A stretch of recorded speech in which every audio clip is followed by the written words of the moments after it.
السلام علیکم ورحمۃ اللہ وبرکاتہ۔ اتھینٹیکیشن آف اسلام میں خوش آمدید۔ کیسے ہیں آپ سب؟ امید کرتی ہوں خیریت سے ہوں گے۔ آج کی ویڈیو میں آپ کو بتاؤں گی کہ اگر حج کے دوران عورتوں کو مخصوص ایام آ جائیں تو وہ حج کس طرح سے کریں۔ اور بعض اوقات ایسا ہوتا ہے کہ ہم اپنے ملک سے تو دوائیاں کھاتے ہوئے جاتے ہیں، لیکن وہاں جا کر گرمی کی وجہ سے اور بہت زیادہ چلنے کی وجہ سے عورتوں کو ایام آنا شروع ہو جاتے ہیں۔ اس حالت میں حج کو کس طرح سے ادا کریں گے، طواف زیارت کس وقت اور کس طرح کریں گے، اور اگر ایام آ جائیں اور طواف وداع ہمیں کرنا ہو تو ہم کیا کریں گے، تو انشاءاللہ تمام مسائل آپ کے ساتھ ابھی آج کی ویڈیو میں شیئر کروں گی۔ تو یہ ویڈیو بہت فائدہ مند آپ کے لیے ثابت ہونے والی ہے، تو میری ویڈیو کو شروع سے اینڈ تک ضرور واچ کیجیے گا۔ چلیے اپنی ویڈیو کو سٹارٹ کرتے ہیں، لیکن اس سے پہلے اگر آپ میرے چینل پر نیو ہیں تو میرے چینل کو سبسکرائب کر دیجیے اور میری ویڈیوز کو لائک اینڈ شیئر کر دیجیے، اور بیل آئیکن کو پریس کرنا مت بھولیے گا تاکہ میری ہر آنے والی نیو ویڈیو آپ کو مل سکے۔ نحمدہ ونصلی علی رسولہ الکریم، فاعوذ باللہ من الشیطان الرجیم، بسم اللہ الرحمن الرحیم۔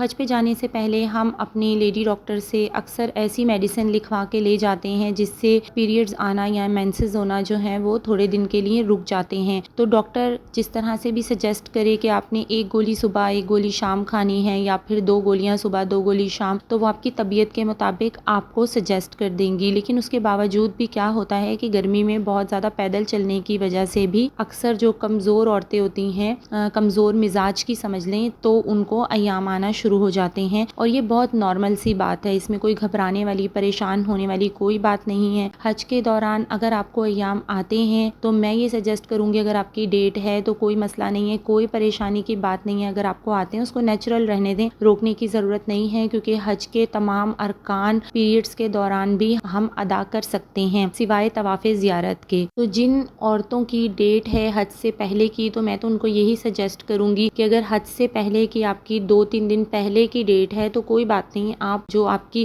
عادت ہے آپ اسی عادت پہ جو ہے وہ اپنے پیریڈز کو آنے دیں، روکنے کا کوئی فائدہ نہیں ہے۔ لیکن اگر آپ روکنا چاہیں تو اس میں بھی کوئی مذائقہ نہیں ہے، یہ آپ کے اوپر ہے، ٹھیک ہے۔ لیکن اگر آپ کو پیریڈز آ رہے ہیں اور آپ کے 2-3 دن گزر گئے ہیں تو 5 دن آپ کے حج کے گزر جائیں گے ایزیلی، اس کے بعد آپ طواف زیارت کر سکتے ہیں۔ لیکن اگر ٹیبلٹس کھانے کے بعد بھی آپ کو پیریڈز آ رہے ہیں تو پھر اس کے لیے کیا کرنا ہے کہ سب سے پہلی چیز کہ مینا روانگی سے پہلے آپ نے اپنے بیگ میں لازمی بغیر خوشبو والے پیڈز ضرور رکھنے ہیں، چاہے آپ ٹیبلٹس یوز کر رہی ہیں یا نہیں کر رہی، پھر بھی آپ نے پیڈز لازمی رکھنے ہیں۔ اپنے سامان میں پوری تیاری کے ساتھ ہم نے حج کے لیے نکلنا ہے، تو بغیر خوشبو والے یاد رکھیے گا۔ میں یہاں پر نام بھی شیئر کر دیتی ہوں، کوئی ایڈورٹائزمنٹ نہیں ہے کسی کمپنی کی، لیکن کیونکہ یہ والے جو پیڈز ہیں ایمبریس نام سے ہیں، یہ بغیر خوشبو والے ہیں، پاکستان میں ایزیلی مل جاتے ہیں، امتیاز پہ بھی مل رہے ہیں، اور اس کے علاوہ دراز پہ بھی آن لائن یہ ایزیلی بائی کر سکتے ہیں آپ، تو یہ والے پیڈز لے سکتے ہیں۔ اس کے علاوہ اگر کوئی اور آپ کو ملتے ہیں وداؤٹ فریگرنس والے تو وہ آپ اپنے ساتھ ضرور رکھ لیجئے گا۔ اگر بالفرض آپ کو ایام آنا شروع ہو جاتے ہیں تو مینا میں بھی آپ قیام کر سکتے ہیں، عرفات میں آپ کا وقوف بھی ہو سکتا ہے، اس کے بعد مزدلفہ جا کے مزدلفہ میں رات کا قیام، دعائیں، استغفار، تسبیحات، دیکھیں ہم تسبیحات کر سکتے ہیں۔ اور اس کے علاوہ عورتوں کے لیے تو اللہ تعالیٰ نے اتنا ثواب اور اجر رکھا ہے کہ اگر عورتوں کو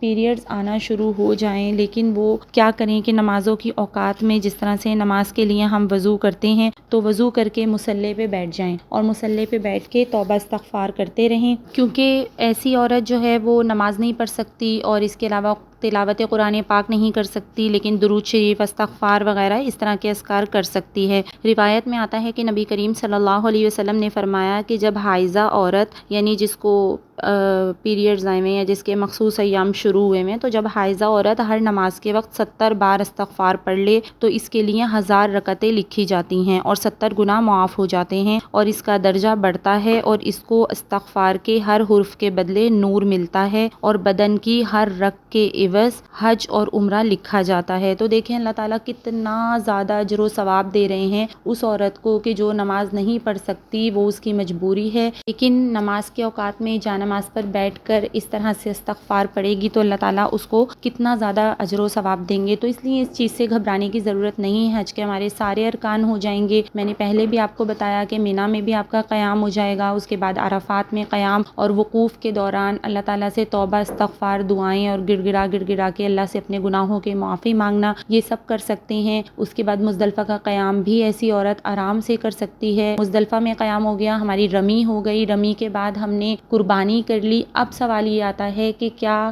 ایسی عورت جو ہے وہ بال کٹوا سکتی ہے؟ تو ہاں, یہ جائز ہے کہ عورت حج کے احرام سے باہر نکلنے کے لیے یا حلال ہونے کے لیے جب اس کی قربانی ہو جائے تو وہ بال کٹوا کے حلال ہو سکتی ہے, یعنی کہ احرام سے باہر آ سکتی ہے. لیکن طواف زیارت جو اس کے بعد کا عمل ہے 12 ذی الحجہ سے پہلے کرنا ہوتا ہے, 12 ذی الحجہ کے مغرب سے پہلے.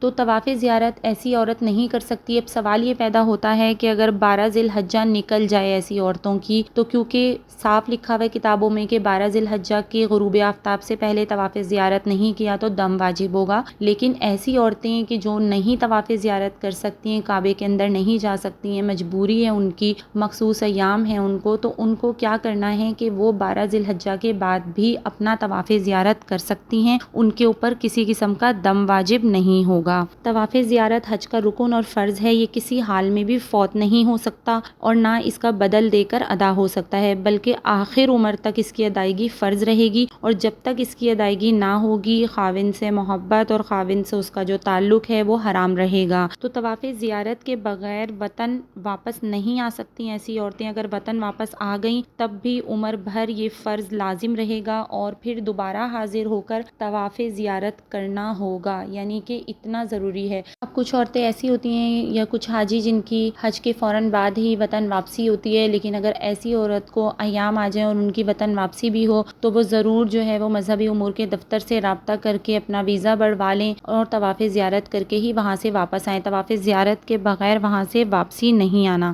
اب ایک اور بات آپ کو بتاتی چلوں. اب ایک ایسی عورت ہے کہ جس نے طواف زیارت بھی کر لیا, سعی بھی کر لی, حج سے وہ پورے طریقے سے فارغ ہو گئی اور حج کے بعد سارے ارکان اس کے ہو گئے, اس کے بعد اس کو ایام آ گئے اور اس کا طواف وداع رہ گیا, یعنی کہ حج کے فوراً بعد ان کی وطن واپسی ہے اور لیکن وہ حج کے سارے ارکان کر چکی ہے, طواف زیارت بھی کر لیا, سعی بھی کر لی ہے, 13 ذی الحجہ تک جو اس کے حج کے دن تھے وہ پورے بھی کر لیے. اس وقت جو ہے وہ مخصوص ایام شروع ہو گئے. اب طواف وداع اس کے ذمے رہ گیا جو اس کو کر کے وطن واپس آنا ہے. تو اس کے لیے وہ کیا کرے گی, طواف وداع اس کے ذمے واجب نہیں رہے گا. ٹھیک ہے, اگر عورت کو ایسے شروع ہو جائیں تو طواف وداع اس کے ذمے واجب نہیں رہے گا, بلکہ وہ ساقط ہو جاتا ہے. واپسی پر مسجد میں داخل نہ ہو بلکہ حرم شریف کے دروازے کے باہر سے ہی دعا مانگ کر رخصت ہو جائیں. تو انشاءاللہ آپ کا یہ پوائنٹ کلیئر ہو گیا ہوگا کہ طواف زیارت جو ہے وہ واجب ہے حائضہ عورت پر. لیکن اگر ایسی عورت جس نے طواف زیارت اور حج کے تمام ارکان کو صحیح سے پورا کر لیا لیکن طواف وداع اس کا رہ گیا, تو وہ طواف وداع کیے بغیر بھی اپنے ملک واپس آ سکتی ہے. بس مسجد الحرام کے باہر صحن سے ہی دعا استغفار کر کے اور رخصت ہو جائے. اس کے لیے طواف وداع ساقط ہو جاتا ہے جس عورت کو ایام آئے ہوئے ہوں. تو انشاءاللہ میری یہ ویڈیو آپ کے لیے ضرور فائدہ مند ثابت ہوگی. اسی طرح کی حج کے حوالے سے, حج کے مسائل کے حوالے سے روزانہ کے اعتبار سے ویڈیوز اپلوڈ کرتی رہوں گی. انشاءاللہ